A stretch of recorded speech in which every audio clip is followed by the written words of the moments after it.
දැන් ඔයගොල්ලෝ හැමෝටම අද මම කතා කරන්න බලාපොරොත්තු වෙන්නේ ස්පිරිචුවල් කෝචින්. එහෙම නැත්නම් මම කරන වෘත්තිය පිළිබඳව හැඳින්වීම. මම ඇත්තටම ක්ලයන්ට්ස්ලාත් එක්ක මොකද්ද කරන්නේ කියන එක අද මම හිතුවා පැහැදිලි කරන්න. මොකද ගොඩක් දෙනෙක් දන්නේ නැහැ මොකද්ද මේ කියලා. ඇත්තටම කියනවා නම් මම අරගන්න රිසල්ට්ස් ගන්නේ මමයි ක්ලයන්ට්ුයි විතරයි. මොකද සම්පූර්ණයෙන්ම කොන්ෆිඩෙන්ෂියල්. ඒ නිසා මට මේ දේවල් අ, කිසිම කෙනෙක් එක්ක කතා කරන්න බෑ. ඉතින් ඒ නිසා මායි ක්ලයන්ට්ුයි ඇරෙන්න රිසල්ට්ස් දන්නේ නැහැ. ඉතින් මම හිතුවා අද මේ ගැන පැහැදිලි කිරීමක් කරන්න. මම මොකක්ද ඇත්තටම මගේ වෘත්තිය හරහා මොන විදියටද පුද්ගලයන්ව මඟ පෙන්වන්නේ. එහෙම නැත්නම් යාළුවව සුවපත් කරන්නේ. හරි.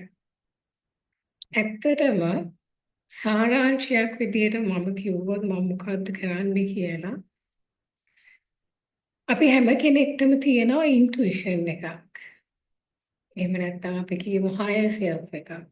ඒ higher self එකට අපි සිංහලෙන් කිව්වොත් ඔයාගේ දිව්‍යමය ස්වභාවය කිව්වොත් හරි. ඉතින් මෙන්න මේ ස්වභාවය එක්ක අපි ගොඩක් වෙලාවට අපේ ඇත්තම ස්වභාවයත් එක්ක අපි එහෙම කියන්නත් පුළුවන්. මේ දිව්‍යමය ස්වභාවය කියන්නේ ඔයාගේම යථා ස්වභාවය කියන්න පුළුවන්. ඒ ස්වභාවයත් එක්ක අපි ගොඩක් වෙලාවට ඩිස්කනෙක්ට් වෙලා තමයි ඉන්නේ. ඒ කියන්නේ නැත්තම් විසන්ධි වෙලා තමයි තියෙන්නේ. කනෙක්ෂන් එක ඩිස්කනෙක්ට්. ඉතින් මම කරන්නේ ගොඩක් වෙලාවට අතරමැදියෙක් විදියට මෙන්න මේ කනෙක්ෂන් එක නැවත ඇති කරන එක. ඔයා සහ ඔයාගේ යථා ස්වභාවයත් එක්ක. නැත්තම් ඔයාගේ ඉන්ටුයිෂන් එකත් එක්ක කනෙක්ට් කරන එක තමයි මම කරන්නේ. එහෙම නැත්තම් ඔයාගේ ඉන්ටුයිෂන් එක ඇහෙන්නේ නැත්තම් ඔයාගේ ඉන්ටුයිෂන් එක ඔයාට කියන දේ මම ඔයාලට කියනවා. අන්න ඒක තමයි සාරාංශයක් විදියට මම කෝචින් හරහා කරන්නේ. මොකද ගොඩාක් දෙනෙක් මේ ඉන්ටුයිෂන් එකත් එක්ක ඇත්තටම සම්බන්ධතාවයක් නැහැ. ඔන්න ඔය හේතුව නිසා ගොඩක් දෙනෙක් දන්නේ නැහැ ඒ කෙනා මොකද්ද කරන්න ඕන. කොහොමද එයාව සුවපත් කරන්නේ? කොහෙද එයා બ્લોක් වෙලා ඉන්නේ? මේ දේවල් එයාලට ඇහෙන්නේ නැහැ. මොකද එයාලා ඉන්ටුයිෂන් එකත් එක්ක ඩිස්කනෙක්ටඩ් නිසා. ඉතින් මම අතරමැදියෙක් විදියට කරන්නේ ඔයාගේ ඉන්ටුයිෂන් එකත් එක්ක කනෙක්ට් කරන එක. එහෙම නැත්නම් ඔයාට ඒ ඉන්ටුයිෂන් එකේ කියන දේ ඔයාට ඇහෙන්නේ නැත්නම් ඒ දේ ඔයාට පෙන්වලා දෙන එක. ඇත්තටම කියනවා නම් මම ඔයාට අලුත් දෙයක් දෙනව නෙවෙයි. ඔයාගේම යථා ස්වභාවයත් එක්ක ඔයාව කනෙක්ට් කරන එක තමයි මේ කෝචින් හරහා මම කරන ප්‍රධානම මගේ ඉන්ටෙන්ෂන් එක. නැත්තම් ප්‍රධානම මගේ ඉලක්කය අනේදී. ඔයාව කොහොමද ඔයාගේ යථා ස්වභාවයත් එක්ක කනෙක්ට් වෙන්නේ? මොකද මම කිව්වා මම වීඩියෝස් වල කියලා තියෙනවා ඔයාගේ සැබෑ ගුරුවරයා ඔයාගේ ඉන්ටුයිෂන් එක. එයා තමයි ඔබ ගයිඩ් කරන්නේ. ඉතින් ඒකත් එක්ක කනෙක්ට් වෙන එක. නැත්නම් ඒ ඉන්ටුයිෂන් එක ඔයාලට මොකද්ද කියන්නේ කියන එක ඔයාලට ඇහෙන්නේ නැත්තම්. අන්න ඒ දේ ඔයාලට කියන දේ එක තමයි මම කෝචින් හරහා කරන්නේ සාරාංශයක් විදියට. ඉතින් මම මේ ඇත්තටම කියනවා නම් මේ ස්පිරිචුවල් කෝචින් කියන දේ යුරෝප් වලටත් අලුත් කන්සෙප්ට් එකක් කිව්වොත් හරි. ඉතින් ලංකාවට කොහොමත් ඒක අලුත් දෙයක්. ඉතින් මේ හර ඇත්තටම කියනවා නම් අපිට සුවපත් කිරීමක් ඇත්තටම සිද්ධ වෙන්නේ ආධ්‍යාත්මය තුලින්. සමහර ලාට කෙනෙක් මගෙන් අහනවා ඇත්තටම ඔයා මොකද්ද කරන්නේ මේක හරියට මිරකල් එකක් වගේ ඒගොල්ලෝ කොහොමද සුවපත් වෙන්නේ කියලා. ඇත්තටම හේතුව තමයි අපි ඇත්තටම සුවපත් වෙන්නේ ගොඩාක් මම යූස් කරනවා ටෙක්නික්ස්. නමුත් මේ ටෙක්නික් හැම එකකම තියෙන බෑග්ග්‍රවුන්ඩ් එක කිව්වොත් එහෙම ආදරය. ඔයාලා හොඳට මතක තියාගන්න මේ සුවපත් කිරීමේ ප්‍රධානම ෆෝස් එක ප්‍රධානම ශක්තිය ආදරය. අපි ඇත්තටම සුවපත් වෙන්නේ ආදරය හරහා. ඔයාලට කෝච් කෙනෙක් අවශ්‍ය නැහැ. ඔයාලට ඇත්තම ආදරේ යම්කිසි විදියකින් ඔයාලට ලැබෙනවා නම් ඒ හරහා ඔයා සූපත් වෙනවා. ඒක කාටවත් නවත්තන්න බෑ. ඉතින් මම කිව්වා දැන් ඇත්තම ඔයාලගේ හීලින් ෆෝස් එක තමයි ආදරේ කියන්නේ. ආදරේ හරහා තමයි යම්කිසි පුද්ගලයෙක් සුවපත් වෙන්නේ. දැන් මම ආදරේ කියලා කිව්වම කෙනෙක් හිතන්න පුළුවන් ඔව් ඉතින් මම මගේ ආදර සම්බන්ධතාවෙනුත් ආදරේ ලැබෙනවනේ. ඉතින් ඒ හරහා මට සුවපත් වෙන්න පුළුවන්. ඇත්තටම මම දැකලා තියෙන්නේ ආදර සම්බන්ධතාවල ආදරයකට වඩා ඒක නිකන් ඇටැච්මන්ට් එකක් තියෙන. එහෙම නැත්නම් එතන ලොකු බැඳිලා ඇලිලා එහෙම ඇලීමක් නැත්නම් බැඳිච්ච ස්වභාවයක් තමයි තියෙන්නේ. නැතුව ඇත්තම ආදරයක්. ඒ කියන්නේ ඒ බැඳිච්ච එක ඒක ඇටැච්මන්ට් එකක් කිව්වොත් හරි ඒක අල්ලගෙන වගේ තියෙන. එතන ඇත්තටම ආදරයට වඩා තියෙන්නේ බය. ඉතින් ඇත්තටම කියනවා නම් ආදරේ ප්‍රතිවිරුද්ධ දේ ගත්තොත් බය කිව්වොත් හරි. ඉතින් බය තියෙන තැනක ආදරයක් නැහැ. ඉතින් ඒකයි මේ ආදර නැත්තම් ඇත්තටම ආදරේ තියෙන තැනක කෙනෙක් සුවපත් වෙනවා. නමුත් මේ ආදර සම්බන්ධතා හරහා ඇත්තටම මෙතන තියෙන ඇටැච්මන්ට් එකක්. ඒ නිසා එතන තියෙන ගොඩක් වෙලාවට බය ඉතින් ආදරේ කියන එක ගොඩක් අඩුයි. හරි ඉතින් මම ඇත්තටම ක්ලයන්ට් කෙනෙක් ආවහම මම යාළුව ගයිඩ් කරන්නේ මගේ ඉන්ටුයිෂන් එක හරහා. මම අරගෙන ඉන්නේ මොකක් හරි ස්ක්‍රිප්ට් එකක් හරි කොලයක් බලාගෙනවත් හරි නෙවෙයි කෝචින් මම කරන්නේ. මම කරන්නේ මගේ ඉන්ටුයිෂන් එක හරහා. මම දන්නේ මම මොකක් කියයිද කියලා ක්ලයන්ට්ට. ඉතින් ඒ හරහා තමයි මම පුද්ගලයන් ගයිඩ් කරන්නේ. ඒ කියන්නේ එක ක්ලයන්ට් කෙනෙක් එක්ක වැඩ කරන විදියට වඩා සම්පූර්ණ වෙනස් විදියට තමයි මම තවත් ක්ලයන්ට් කෙනෙක් එක්ක වැඩ කරන්නේ. මොකද මේ එක එක පුද්ගලයන් ඉන්නේ එක එක බැගේජ් එකක් අරගෙන. ඒ කෙනාගේ ඉතිහාසය අනුව ඒ කෙනා ජීවිතේ විඳින්න වෙච්ච දේවල් එයාලගේ ට්‍රෝමා බෑග්ග්‍රවුන්ඩ් එක මේ හැම දෙයක්ම අනුව ඒ කෙනාට අනුව තමයි මම වැඩ කරන්නේ. ඉතින් ඒ නිසා විශේෂයෙන් මේක one on one session එකක් නිසා ඇත්තටම ලොකු ඒ කියන්නේ ඇත්තටම හරියම ප්‍රබල රිසල්ට්ස් එනවා. මොකද මම කෙලින්ම ඇඩ්‍රස් කරන්නේ ඒ අදාළ පුද්ගලයාට. දැන් මම මෙතන ඇවිල්ලා කතා කරන්නේ ලොකු පිරිසකට. නමුත් මම මේ අවස්ථාවේදී කතා කරන්නේ ඔයාටමයි. සම්පූර්ණ ඔයා වෙනුවෙන් තමයි කතා කරන්නේ. ඉතින් එහෙම කතා කරද්දී ඇත්තටම ලොකු වෙනසක් ඒ පුද්ගලයාගේ සිද්ධ වෙනවා. ඉතින් මම ඒන කෙනා අනුව තමයි තීරණය කරන්නේ මම මොන වගේ දෙයක්ද මේ කෙනත් එක්ක කරන්නේ මොකද්ද එක්කම මම ආධ්‍යාත්මික මඟ පෙන්වීමක් කරනවද එහෙම නැත්නම් මම ආධ්‍යාත්මික සුවපත් කිරීමක් පැත්තට යනවද ආධ්‍යාත්මික සුවපත් කිරීමක් නම් කරන්නේ මම මොන ටෙක්නික් එකද පාවිච්චි කරන්නේ කියන එක මම ඒ අදාළ පුද්ගලයා අනුව තමයි තීරණය වෙන්නේ. ඉතින් සමහර දෙනෙක් එනවා මාත් එක්ක ආධ්‍යාත්මික ඩිස්කෂන්ස් වලට ඒ අවස්ථාවල මම කරන්නේ ඒ ආධ්‍යාත්මික මඟ පෙන්වීම. නමුත් ගොඩාක් වෙලාවට පුද්ගලයන් එන්නේ සමහර ප්‍රශ්න තියෙන අය. එතකොට ආධ්‍යාත්මික සුවපත් කිරීම ගොඩක් වෙලාවට ප්‍රධාන වෙනවා. හැබැයි නමුත් මෙතන තියෙන ප්‍රධානම දේ තමයි ආධ්‍යාත්මිකත්වය. හරහා තමයි මේ සුවපත් කිරීම ඇත්තටම සිද්ධ වෙන්නේ. මම භාවිතා කරන ටෙක්නික්ස් ගොඩාක් වෙලාවට ඒ අනුව තමයි බැඳලා තියෙන්නේ. ඒකට මම මේ ආධ්‍යාත්මික සුවපත් කිරීමට භාවිතා කරන ටෙක්නික්ස් මොනවද? හරි ඇත්තටම මම මේ සුවපත් කිරීම ගැන කතා කරන්න හේතුව තමයි අපි ගොඩක් වෙලාවට අහලා තියෙනවා මේ මොහොතේ ජීවත් වෙන්න කියන දේ. ඒක තමයි ආධ්‍යාත්මය ගත්තොත් එහෙම සාරාංශයක් විදියට අපිට හැමතැනකම මේ මොහොතේ ජීවත් වෙන්න. නමුත් මමත් අවුරුදු 10ක් 12කට කලින් මේ කාටෝලේගෙන Power of Now කියන පොත කියවුවට පස්සේ මමත් ලොකු උත්සාහයක් යෙදුණා මේ මොහොතට එන්න. නමුත් මට තේරුණේ මට ඒක ලොකු ආයාසයකින් තමයි මේ මොහොතේ ඉන්න හදන්නේ කියලා. ඒක ලොකු ආයාසයක් තිබුණා. ඒක ස්වභාවිකව මට සිද්ධ වුණේ නැහැ. ඉතින් මම ලොකු ආයාසයකින් ඒක කරන්න උත්සාහ කරා. ගොඩක් වෙලාවට මට අමතක වුණා. කරන්න මම ලොකු වෑයමක් දැරුවා. ඒක ලේසි වුණේ නෑ. නමුත් මම කරන්න හදපු ඒ උත්සාහයෙන් මට පස්සේ ඒ ප්‍රතිඵල ලැබුණා.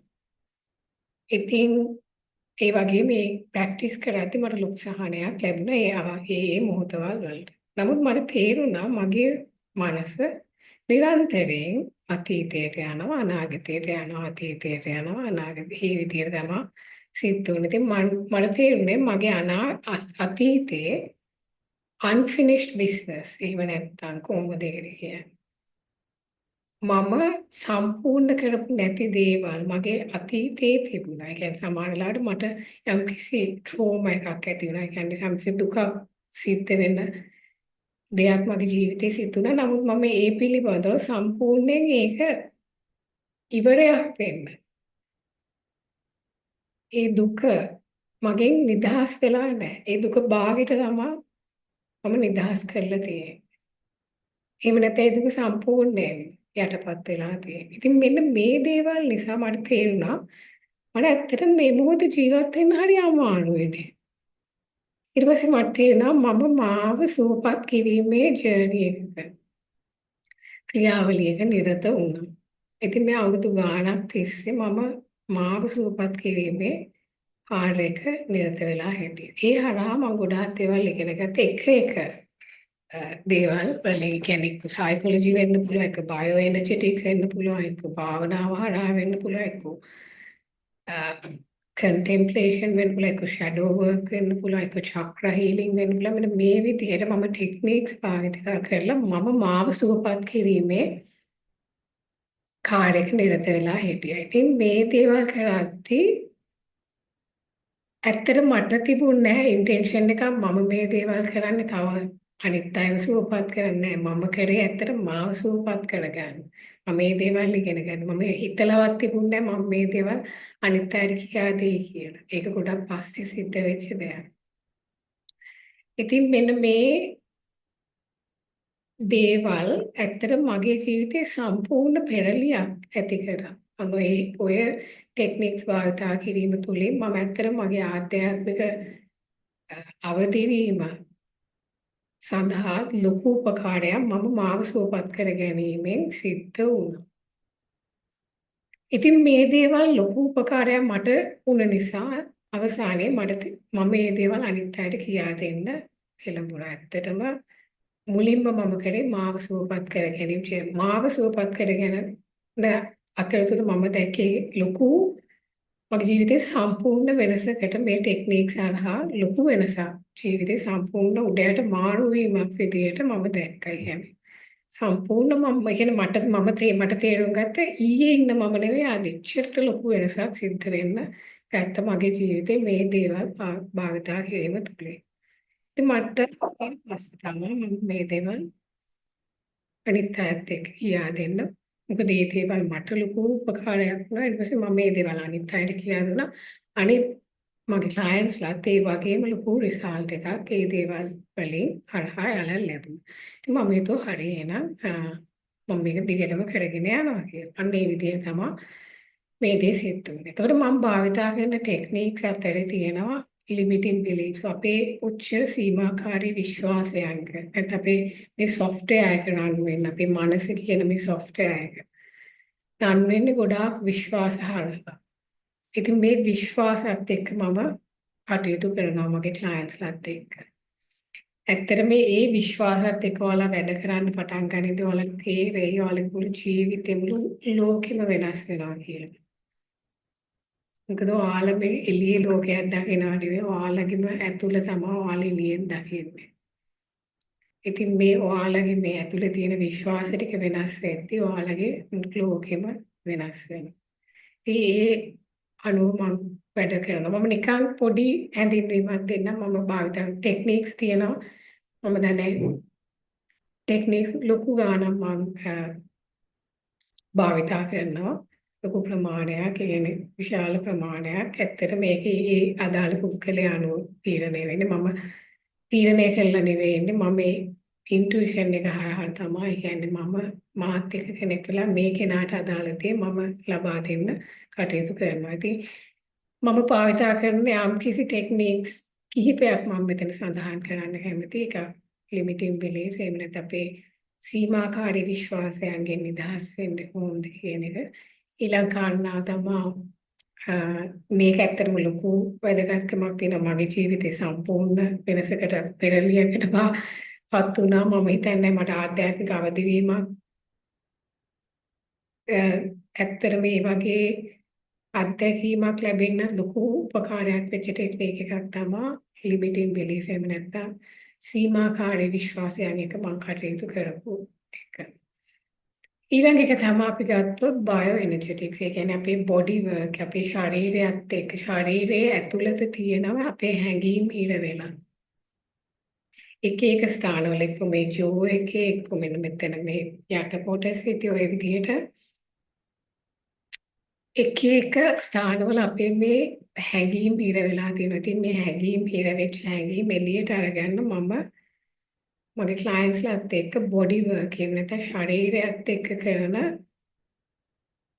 එක්සර්සයිසස් මම කරනවා. ඒ දේවල් හරිම ඇක්ටිව්. මේක නිකන් වාඩි වෙලා ඉඳලා කරන එකක් නෙවෙයි. කෑ ගහලා ඒ කියන්නේ සෑහෙන්න ඒ කියන්නේ ලොකු ඇක්ටිව් ප්‍රොසෙස් එකක් මේ බයෝ එනර්ජෙටික්ස් නැත්නම් ශරීරයත් එක්ක කටයුතු කරන එක්සර්සයිසස්. ඒ දේවල් කරලා මේ ඇතුලේ තියෙන හිර වෙලා තියෙන බ්ලොක්ස් තියෙන මේ එනර්ජෙටිකලි බ්ලොක්ස් තියෙන ඒ දේවල් රිලීස් කරන්න කටයුතු කරනවා. ඊළඟ කාරණාව තව බ්‍රෙත් වර්ක් එහෙම නැත්නම් හුස්ම ගැනීමේ ක්‍රියාවලියක් සිද්ධ කරලා ඒ හරහා ඔයාලගේ ඇතුළත හිර වෙලා තියෙන හැඟීම් එළියට ගන්න කටයුතු කරනවා. ඒත් ඔය විදිහට මම ගත්තොත් ගොඩාක් ටෙක්නික්ස් පාවිච්චි කරනවා. තවත් ගත්තොත් එහෙම චක්‍ර හීලින්. අපේ චක්‍රාස් 7ක් ඔයගොල්ලෝ දන්නවා. ආධ්‍යාත්මික සත්‍ය ගවේෂණයේ යෙදෙන පුද්ගලෙක් අනිවාර්යයෙන්ම අහලා තියෙනවා චක්‍රාස් කියන්නේ මොනවද කියලා. මේ එනර්ජි සෙන්ටර්ස්, ශක්ති සෙන්ටර්ස් කිව්වොත් හරියි. ඉතින් මේ දේවල් චක්‍ර මොනවාද මොන චක්‍රයකද ඉම්බැලන්ස් එක තියෙන්නේ කියලා ඒ චක්‍රාත් එක්ක කටයුතු කරන්න මම ක්ලයන්ට්ස්ලාත් එක්ක වැඩ කටයුතු කරනවා. ඊළඟට ඊට අමතරව අපි ගත්තොත් ෂැඩෝ වර්ක්. ඒ කියන්නේ ෂැඩෝ වර්ක් කියලා ගන්න අපි අපේම ට්‍රේඩ්ස් අපි අපේම සමහර පාර්ට්ස් අපි යටපත් කරගෙන තමයි ජීවත් වෙන්නේ. ඉතින් මේ ෂැඩෝ වර්ක් කරහා කරන්නේ මේ යටපත් වෙච්ච අපේම කොටස් අපේ කොන්ෂස්නස් එක නැත්නම් අපේ උඩට අරගෙන ඒක කොන්ෂස්නස් එක අපි කොන්ෂස් වෙනවා. ඒක ගොඩාක් අපේ පාර්ට්ස් කියන්නේ අපි පොඩි කාලේ අපිට කියනවා මේක හොඳයි මේක නරකයි මේක හොඳයි මේක නරකයි ඊට පස්සේ නරක දේවල් ඔක්කොම අපි යටපත් කරගෙන අපේ යටි හිතට ඒවා හිර වෙලා තියෙනවා. ඉතින් මේ දේවල් ඇතුළ එළියට අරගන්න එක තමයි ෂැඩෝ වර්ක් කරා. ඇත්තටම ෂැඩෝ වර්ක් කියන්නේ හරිම පවර්ෆුල් එක්සර්සයිසස් කිව්වොත් හරිය. මොකද ඔයගේ යටි හිතේ තියෙන ටික ඔක්කොම උඩට අරගන්නවා. ඔගේ කොන්ෂස්නස් එකට ගන්නවා. අපි ගොඩාක් දේවල් ඇතුළේ හිර කරගෙන තියෙන්නේ කියන්නේ විශේෂයෙන් ගත්තොත් ලිංගිකත්වයේ සෙක්ෂුවැලිටි ඇංග අපේ තරහවල් අපිට වෙච්ච දේවල් අපි ඇත්තටම හරියට ප්‍රොසෙස් කරලා නැහැ. අපි ඒවා අපින් හරියට සම්පූර්ණයෙන් නිදහස් කරලා නැහැ. ඒවා ඇතුලේ අපේ ඉර වෙලා තියෙන විශේෂයෙන් ශරීරයේ. ඉතින් ඔය විදිහට ඇත්තටම කියනවා නම් ගොඩක් වෙලාවට අපි දැන් මේ හරහා කරන ප්‍රධානම දෙයක් තමයි අපි කියන්නේ ගොඩක් වෙලාවට මම දැකලා තියෙන තෙරපි හරහා මානසිකව ඒ කියන්නේ යම් කිසි කෙනෙක් කතා බහ කරලා කරන දෙයක්. නමුත් මේ හරහා එතනින් එහාට ගිහිල්ලා ඔයාලගේ එනර්ජිස් එහෙම නැත්නම් ඔයාලගේ බොඩි එකේ තියෙන සම්පූර්ණ ශක්තියින් ඉඳන් එළියට අයින් කරනවා. ඒතකොට තමයි ට්‍රෝමා එකක් සම්පූර්ණයෙන්ම එළියට යන්නේ. එහෙම නැත්නම් අපිට මානසික කොග්නිටිව් කරලා මේක හරියන්නේ නැහැ. මේක එනර්ජටිකලි එක ස්පිරිචුවලි එක ඉමෝෂනලි ගියාම තමයි ඒක සම්පූර්ණයෙන් අපෙන් නිදහස් වෙන්නේ. මේක තමයි මෙතනින් වෙන ප්‍රධානම දේ මම දකින විදියට. අපිට යම් කිසි දෙයක් කතා බහ කරලා කරන්නේ ඇත්තට මේක මෙන්ටලි ලිමිටඩ්. ඒක මානසික විතරයි. ඒතකොට ඒක තව පල්ලෙහාට යන්න ඕනේ. ඒක ඉමෝෂනලි. එතන එනර්ජටිකලි අපේ කම්පොනන්ට් එකක් තියෙනවා. දැන් අපි ලිමිටින් බිලීෆ්ස් කරනකොට මම දකිනවා ඔය ක්ලයන්ට් කෙනෙක් එක්ක වැඩ කරනකොට මම දකින දෙයක් තමයි එයාගේ හුස්ම ගන්න විදිය වුණත් වෙනස් වෙනවා. මොකද එයා ඒක රිලීස් කරද්දී එයාගේ ශක්තියනුත් ඒත් එක්කම රිලීස් වෙනවා. මොන හේතුව නිසා.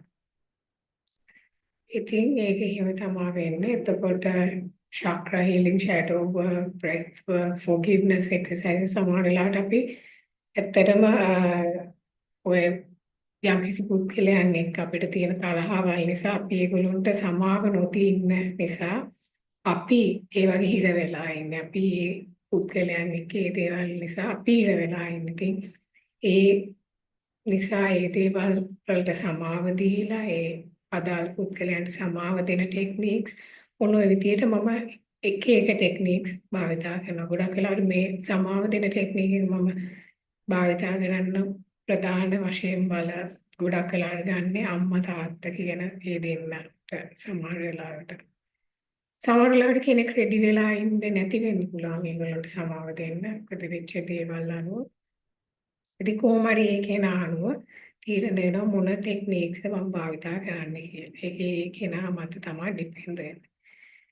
ඉතින් ওই විදිහට තමයි ටෙක්නික්ස් යූස් කරන්නේ අදාළ පුද්ගලයාගේ අනුව. ඉතින් මේ හරහා ඇත්තටම කිසිම කියන්නේ සම්පූර්ණයෙන්ම අපි يعني සම්පූර්ණයෙන් අපි නිදහස් වෙච්ච නැති ට්‍රෝමා එකක් තියෙනවා නම් සම්පූර්ණයෙන් නිදහස් වෙච්ච නැති දේවල් අපේ තියෙන දේවල් ඒවා සම්පූර්ණත්වයට පත් කිරීමක් කරලා ඒවා අපෙන් සම්පූර්ණයෙන් නිදහස් වෙන දෙයක් තමයි වෙන්නේ. ඉතින් ඇත්තටම මම තේරුම් ගත්ත දේ තමයි මම මාගේ සුවපත් කිරීමේ ක්‍රියාවලියේදී මම ස්වභාවිකව මේ මොහොතේ ජීවත් වෙන්න පටන් ගත්තා. ඉතින් මම තේරුම් ගත්ත ඇත්තටම ආධ්‍යාත්මික මඟ පෙන්වීම විතරක් මාදී මේ සුවපත් කිරීමේ ටෙක්නික්ස් උත් හරිම වැදගත්. මොකද එහෙම නැත්නම් යම්කිසි කෙනෙක්ට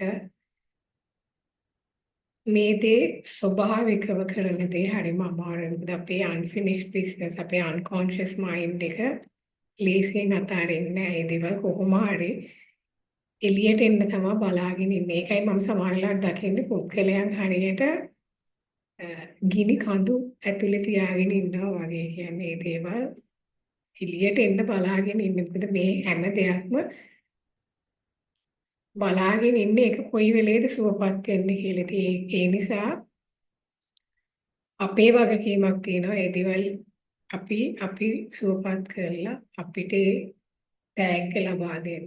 හරියට තෑග්ගක් අපිට ලබා දෙන්න. ඇත්තටම ඒක තමයි තමන්ට ආදරය කරනවා කියන්නේ. ඉතින් සමහර කෙනෙක් මගෙන් කමෙන්ට්ස් දාලා අහලා තියෙනවා මම හිතන්නේ මට ආදරය කරනවා කියලා කියන්නේ හොන්දේ පීරලා ලස්සනට ඇඳලා හොඳට කාලා එහෙම දෙයක්. එහෙම ඊට වඩා ලොකු කතාවක් තමන්ට තමන් ආදරය කරගන්න. ඇත්තටම තමන්ට ආදරය කරනවා නම් තමන් සුවපත් කරගන්න කටයුතු කරනවා. ඒ තමයි ඇත්ත කතාව. ඇත්තටම ආදරය කරන කෙනෙක් තමන් හිරිහැරයට ලක් වෙන පරිසරයක තමන්ව තියාගන්නේ. ඉතින් ඇත්තටම තමන්ට ආදරය කරන කෙනෙක් ඇතුලෙන් තමන්ට හිරිහැරයක් වෙන විදිහට කතා කරන්නේ තමන්ට මෙතේ ඒ වගේ ගොඩක් දේවල් මේ දී තියෙනවා.